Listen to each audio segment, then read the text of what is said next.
केमिति आवेदन करेंगे सुभद्रा योजना फॉर्म को यह आवेदन करने कौन कौन दरकार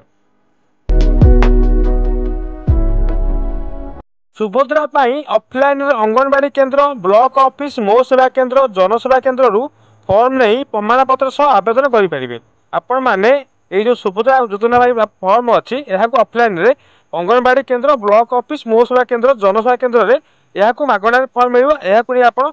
अपलोड करेंगे online Subhadra portal form fill up सह समस्त प्रमाण पत्र अपलोड करहब आपने ऑनलाइन चाहते सुभद्रा पोर्टाल सह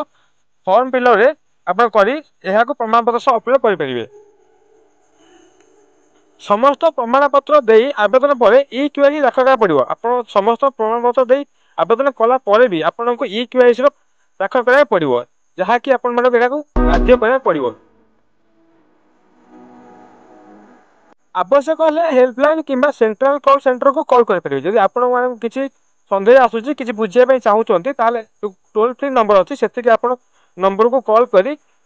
सन्देह को दूर करेंगे यह टोल फ्री नंबर अच्छी बयस प्रमाण पत्र आधार कार्ड आवश्यक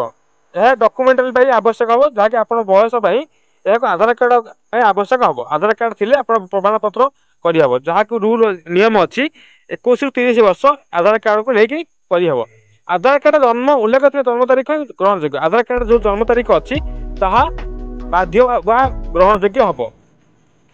सबुठ बड़ इंपोर्टां कथा है आपण मैंने आधार कार्ड सह लिंक कर मोबाइल नंबर इंपोर्टां आधार कार्ड रे मोबाइल नंबर लिंक होता निहाती आवश्यक अच्छी जहाँकि